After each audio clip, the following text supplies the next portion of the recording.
जब गंगा जी, यमुना जी और सरस्वती एक साथ मिलते हैं तो सिर्फ जल का संगम नहीं होता,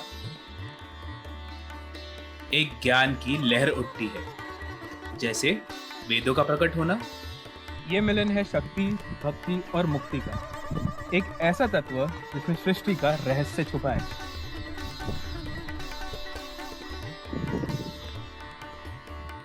ऋग्वेद में सरस्वती को नदिता में सरस्वती कहा गया है, जो शक्ति का मूल स्रोत है, जिसे समझना आज भी हमारे लिए एक रहस्य है। इस बार हम गए थे प्रयागराज, लेकिन ये मामूली यात्रा नहीं थी। ये तो एक आत्मा का टाइम ट्रैवल था। अक्षयवट से लेके नागवासुकी तक हर जगह एक कथा थी। प्रयागराज की मिट्टी में है ऐसे अनेक रहस्य जिन्हें समझना कोई सरल बात नहीं। यहाँ ऋषि भरद्वाज के गुरुकुल से लेकर आज के कुंभ मेला तक हर क्षण में पुराने संस्कारों की झलक मिलती है। ये यात्रा एक समय में पीछे जाने जैसा है, एक आत्मा की अनंत यात्रा।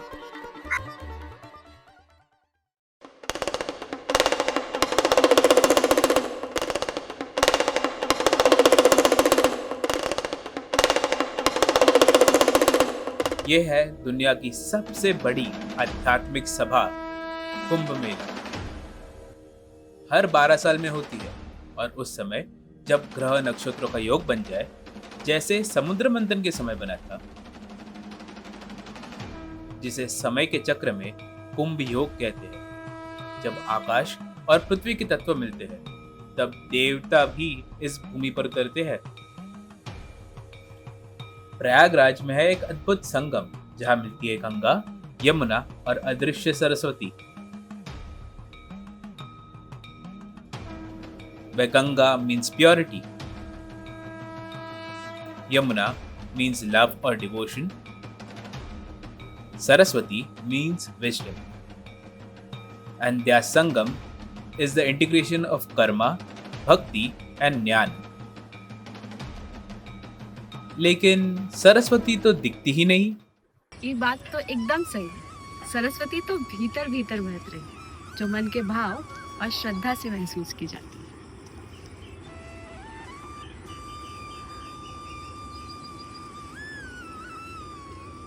साइंटिस्ट लोग कहें सबटरेनियन रिवर, लेकिन हमारे लिए तो ये एक दिव्य तरंग है, प्राचीन ध्वनि है। सरस्वती जो वाणी की देवी भी है, जिनके बिना वेद उच्चारित नहीं हो सकते। त्रिवेणी संगम एक अलौकिक मिलन है।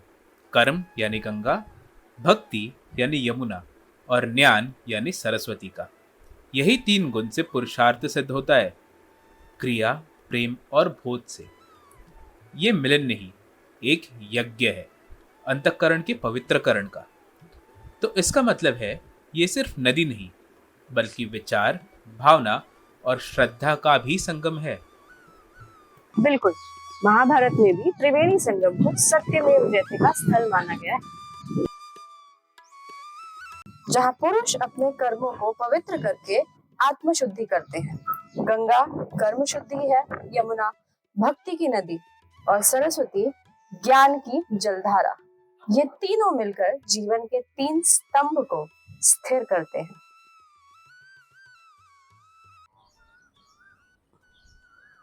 ये है अक्षयवट, जो अपने आप में एक रहस्य है।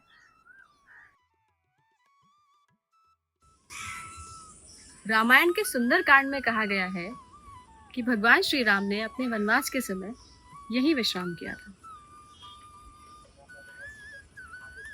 इस वृक्ष के नीचे बैठकर भरद्वाज ऋषि ने भी अपने शिष्यों को ब्राह्मण की शिक्षा दी।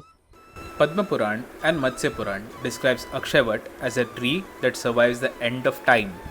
भगवान राम ने वनवास के दौरान इस पेड़ के नीचे विश्राम किया था और श्री रामचरितमानस में इसका उल्लेख भी मिलता है। ये पेड़ तो स्वयं ब्रह्मा जी ने स्थापित किया था, अमरता के प्रतीक के रूप में। कहते हैं यहीं से सृष्टि की नींव रखी गई थी। अक्षयवट, जिसका अर्थ है जो कभी क्षय नहीं होता। ये वृक्ष काल के पार है।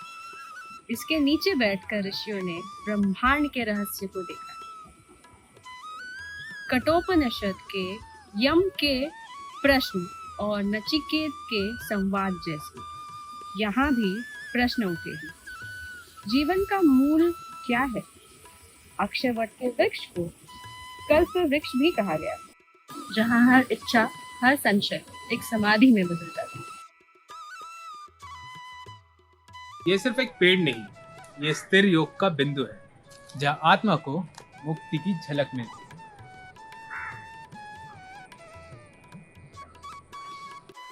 ब्रिटिश रूल में लोग यहाँ आकर अंतिम सत्य को गले लगाते थे, क्योंकि उन्हें ऐसा लगता था कि इस वृक्ष के केवल दर्शन से जन्म और मृत्यु के चक्र से मुक्त हो सकते हैं। ये है अमृतत्व का प्रतीक, प्रलय में भी जीवित, समय में भी स्थिर। भीमरूपी महारथी वज्र हनुमान मारुति, बनारी अंजनी सूता रामदूता प्रभंजन, महाबली प्राणदाता सकलान उर्वी बल, सौख्यकारी दुःखहर दूत वैष्णव गायक।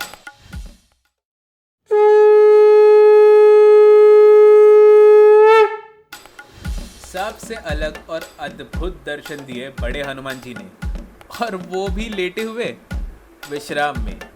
ऐसी मूर्तियां भारत में विरल मतलब बहुत ही रेयर है, और इनका रूप स्वयं योग निद्रा का प्रतीक है। हनुमान जी जो सदैव सक्रिय और चंचल रूप में दिखते हैं, यहाँ एक अति विरह के बाद विश्राम में है। ये स्थिति अध्यात्म में एक समाधि के समान है। हाँ भैया, ये प्रयागराज के इकलौते हनुमान जी हैं जो विश्राम में है। कहते हैं लक्ष्मण जी के लिए संजीवनी लाकर बजरंगबली ने यही विश्राम किया।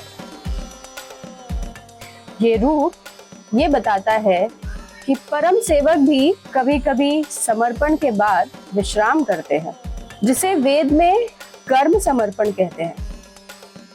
जब गंगा बरसती है तब हनुमान जी के चरणों को छूती है, जैसे माँ गंगा अपने परम भक्त को अभिषेक कर रही हो।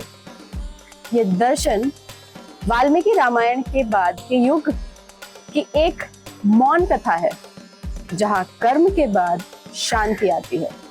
हनुमान जी यहाँ लेटे नहीं, शून्य में विलीन है, जिसे योग की परम पद में तुर्यता कहा गया है।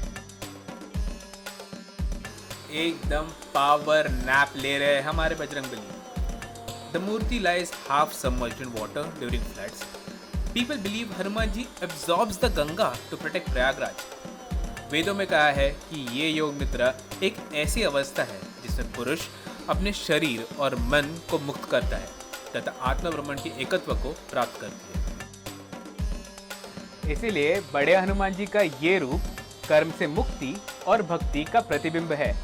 उनके दर्शन से ये पता चलता है कि कर्म से हमें शांति और समाधि की यात्रा भी संभव है। तो भैया, ये था हमारे महाकुंभ की यात्रा का पहला एपिसोड।